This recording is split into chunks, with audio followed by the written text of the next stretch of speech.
The fourth Iranian oil tanker has entered Venezuelan waters, bringing fuel and other related supplies.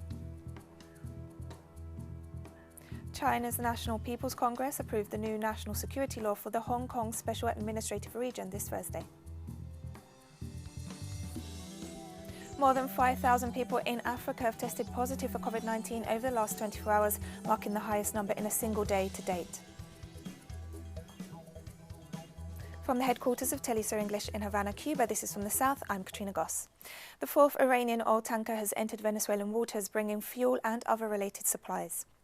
The ship, named Faxon, is being escorted by a patrol boat of the National Bolivarian Armed Forces to its final destination at the Amoy refinery in Falcon State. The US blockade is at the root of the fuel shortage in the country. The fifth and last Iranian tanker, named Clavel, is on its way to Venezuela. The fleet is carrying more than 1.5 million barrels of oil in total. And we have more details on the arrival of the Iranian tankers in the following report. On Saturday, May 23rd, the tanker named Fortune entered Venezuelan waters. It was the first of the 5 cargo ships bringing gasoline and supplies to Venezuela. It docked on Sunday, the 24th, at El Palito refinery and began to unload, which will help supply the demand for gasoline in the country. The Bolivarian National Armed Forces have closely followed the arrival of the shipments, guaranteeing that their arrival to the ports transpires smoothly. We have perfect millimetric tracking of its entire path, of all its navigation. We have for receiving it, beginning as they enter to our economic exclusive zone. In addition, we are taking the welcoming of President Nicolas Maduro, the greeting of Venezuela to all of the Iranian people and their authorities, who have made this cooperation possible. On Tuesday, the second tanker, Forest, was received by Venezuelan workers and authorities as it docked at the Paraguana refinery complex in Falcon State. In the strategic alliance defined by our commander Hugo Chavez, who served in a context of siege, of blockade and sanctions, demonstrated how Venezuela and the oil industry at the time of 2008 would mark the same symbol of brotherhood, solidarity and cooperation. Today, it's been ratified by President Nicolas Maduro. On behalf of Venezuela, we welcome the second vessel. The ship, named Petunia, entered Venezuelan waters on Wednesday, escorted by the Bolivarian Navy. The arrival of the 3 ships and Faxon, the 4th now in territorial waters, signals a deepening of political and commercial relations between Iran and Venezuela, both of which are legally sanctioned by the United States. Debe saber nuestro pueblo.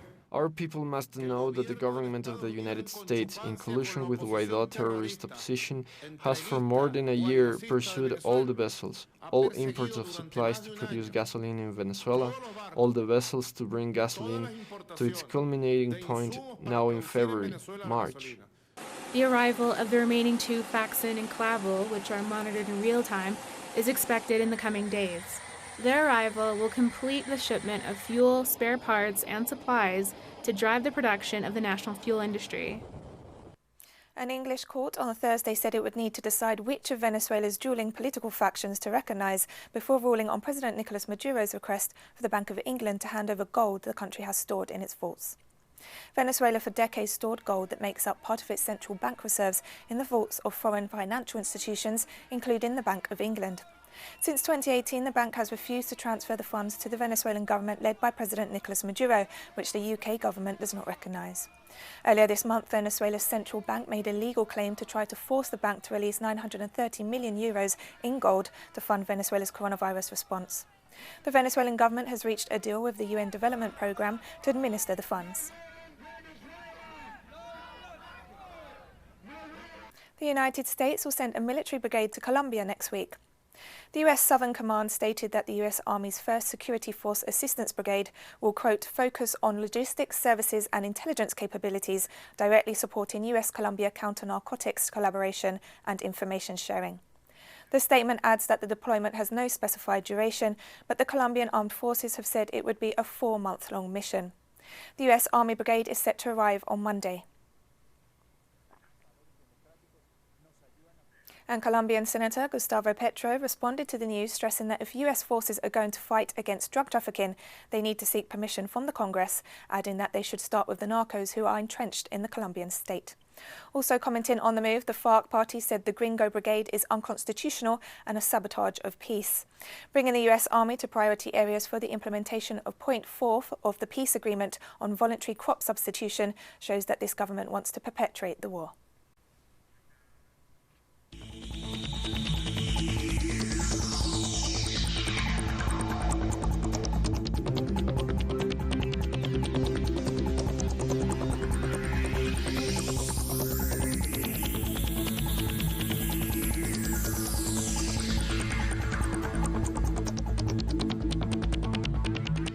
Venezuela has called on the Bolivarian Alliance for the Peoples of Our America People's Trade Treaty to hold a conference on the economy post-COVID-19 pandemic. Venezuelan President Nicolas Maduro stated that the extraordinary meeting is aimed at debating and establishing guidelines to boost economic development in the region following the pandemic. Maduro stressed that the debate would focus on the current economic situation, the impact of the COVID-19 pandemic, as well as the weaknesses and new strengths to be built in the region. ALBA TCP was established in 2004 as an initiative to create and reinforce integration among Latin American and Caribbean nations. Brazilian indigenous communities have been heavily affected by the COVID-19 pandemic in the midst of inaction on the part of Brazilian authorities. A total of 695 COVID-19 cases and 40 deaths have officially been registered in indigenous communities, but activists and other organisations have noted that the real figures are over 900 cases and 100 deaths. The first 2 COVID-19 fatalities were announced early this week in the Xingu area, which is the biggest indigenous reserve in central Brazil. Meanwhile, the Brazilian Congress passed an emergency plan to address the COVID-19 outbreak in indigenous communities, but it still requires the approval of the Senate and President Jair Bolsonaro. We have to preserve our community, preserve our land, preserve our forest, and remain in the isolation. We have to remain isolated until the disease is over, because it's dangerous. It is not us that are living and taking the virus. There are people seizing this disease to invade indigenous land, illegal miners, illegal lodgers, fishermen, and other people that are taking advantage of the risk of the disease entering the indigenous land. During the last 24 hours, Chile registered over 4,000 new coronavirus cases to surpass the total number reported by China, where the pandemic originated. The Chilean health minister informed that the COVID-19 death toll stands at 890. Over 3,000 health workers have been infected with the virus, a figure that was released a day after the Sebastián Piñera administration announced free life insurance for health personnel.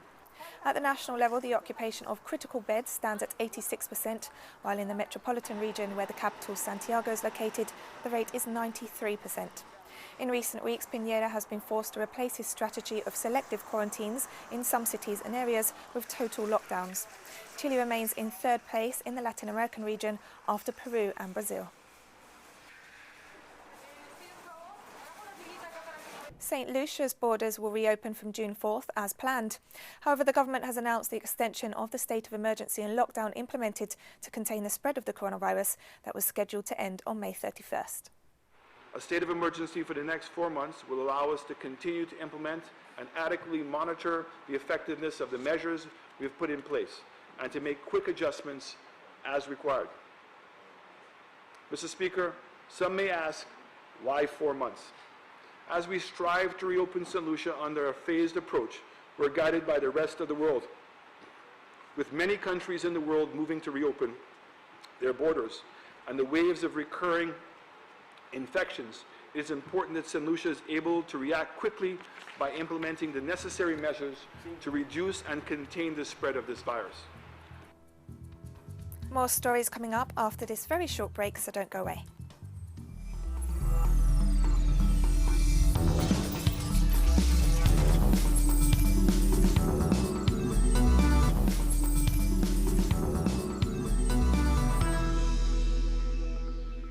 Welcome back to From the South.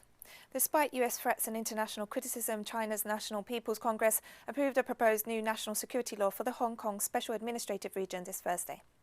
The legislation, which aims to prevent, deter and punish acts in Hong Kong that threaten the country's security, was approved by more than 2,800 votes to 1, with 6 abstentions.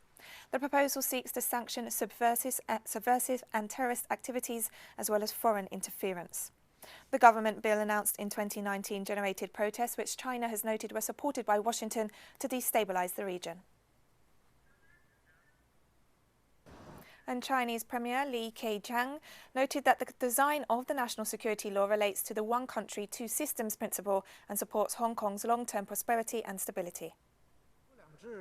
One country, two systems is China's basic state policy. The central government has all along fully and faithfully implemented the one country, two systems under which the people of Hong Kong govern Hong Kong with a high degree of autonomy.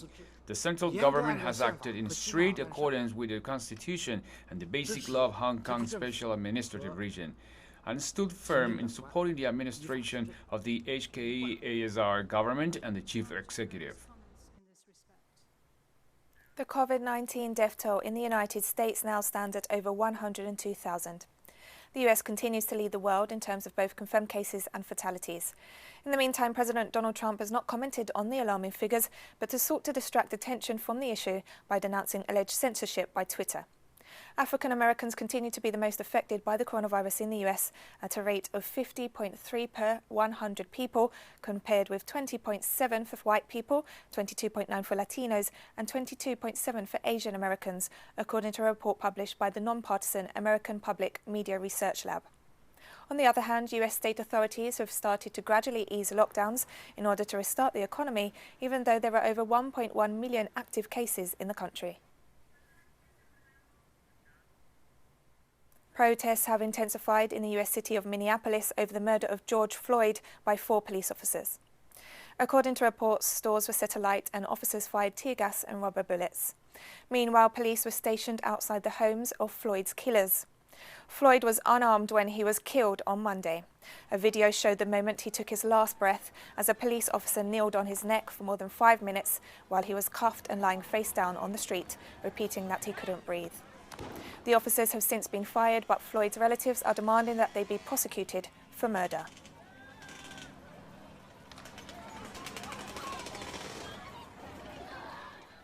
And the attorney for the family of George Floyd denounced that he was yet another victim of the widespread racism and impunity in the United States. You want them to be arrested immediately because we see them murder George Floyd while he's in handcuffs face down. And they literally caused him to die because they got their knee on his throat where he can't breathe. And so the family has never, ever been shy about what they want. They want them to be arrested and convicted for murder because they murdered George Floyd, their loved one. Japanese car manufacturer Nissan is to close its main factory in Barcelona, Spain, leading to 3,000 direct job cuts. The decision was confirmed by Nissan CEO Makoto Uchida on Thursday. Spanish authorities have argued against the decision, stating that it would be cheaper for the manufacturer to invest in improving its productivity in the region rather than take on the €1 billion cost of the closure. Meanwhile, workers have demonstrated outside the factory, demanding the government support them to reverse the closure. Unions have stressed that the move will also indirectly threaten up to 25,000 other jobs. Nissan is conducting a restructuring plan as the COVID-19 pandemic has halted car demand and production. No la quieren seguir manteniendo. They don't want to keep it running. Well, we will not allow it to happen. They gave us December 2020 as the date of closure, and until then, we will do everything possible. We will fight. We will fight for Nissan workers. We will go to authorities asking for their support. For Nissan to stay here, we will reverse this. They have a social and labor responsibility to us, to Nissan workers. Russia reported its highest daily number of COVID-19 fatalities on Thursday at 174.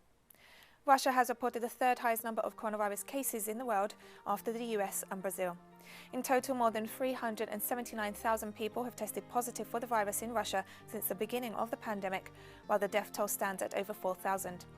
Russian authorities have informed that from June 1st, Moscow will reopen all non-food trade and some consumer services, and scheduled walks will be allowed for residents. President Vladimir Putin also announced that a military parade marking the 75th anniversary of the victory over Nazi fascism will take place on June 24th after being delayed due to the pandemic. In South Korea, authorities have warned that they will return to strict social distancing rules if they fail to curb a second wave of COVID-19 infections. Tighter restrictions were reimposed in South Korea's capital, Seoul, along with the adjacent city of Incheon and Cheonggae province until June 14th. During this period, all nightclubs, bars, museums and some other public places will remain closed.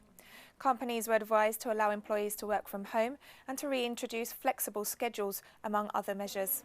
A total of 79 new cases were recorded on Thursday, marking the biggest daily increase in 53 days. The quarantine measures were eased just a few weeks ago.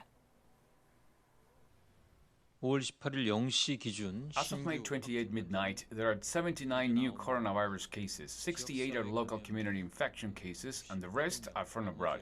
Among the local community infection cases, 54 of them are from the parcel delivered distribution center, and as of today, there are 69 cases related to the same distribution center.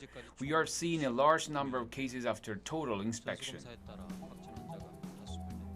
And we're taking one final break now, but stay with us for more.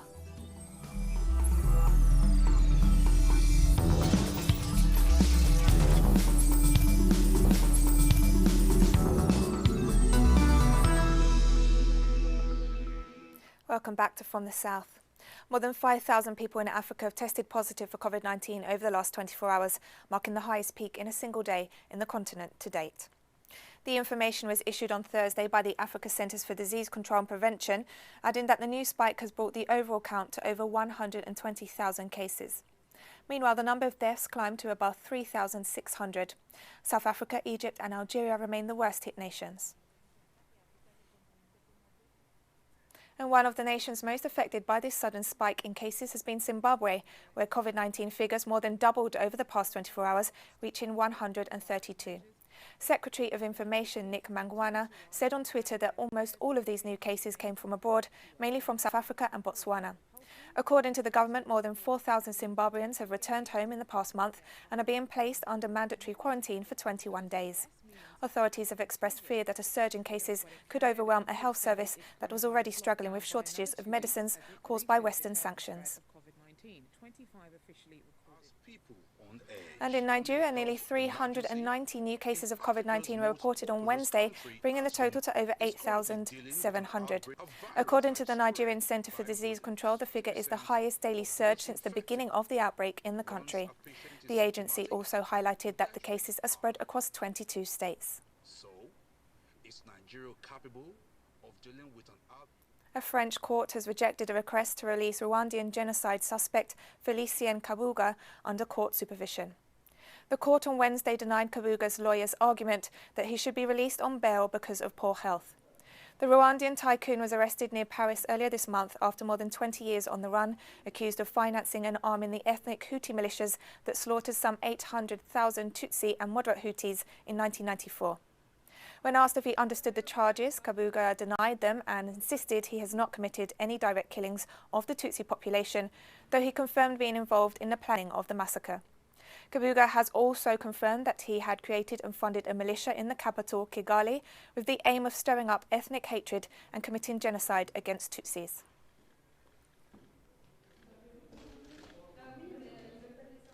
The death toll from floods that have been hitting Kenya has risen to 285. Authorities have also stressed that nearly 1 million people have been affected. The heavy rains observed annually at this time of year have wreaked havoc across the country, causing numerous flash floods and landslides. Kenya has also been affected by a plague of locusts that has devastated crops and by the COVID-19 pandemic that has so far resulted in 1,600 cases and 55 deaths.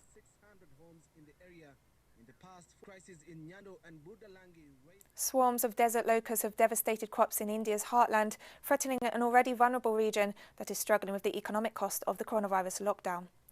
The situation has been particularly grim in Rajasthan, where millions of locusts have been attacking crops since April. The insects are now appearing in locations where they had not been previously sighted, nibbling their way across large swathes of farmlands in Punjab, Madhya Pradesh and Gujarat state. Meanwhile, authorities have estimated more than 50,000 hectares of agricultural land in 7 of India's central states have been affected. If the swarm of locusts stay here for more than 8 days, they will start laying eggs. And if they start laying eggs, it will be very dangerous for us. Our first priority is that they don't stay here, and for this we are fully aware. We have arranged for bands to play in the villages to make sound so the swarm of locusts gets scared and leaves. At least 14 people have been killed in Afghanistan after an attack the government blames on the Taliban. According to officials, Taliban fighters attacked a checkpoint in Parwan province. This is the first attack that Afghan officials have blamed on the Taliban since the end of a 3-day ceasefire held over Eid al-Fitr. The surprise ceasefire announced by the Taliban and the lull in fighting had raised hopes that the stalled peace negotiations between the group and the government could resume soon.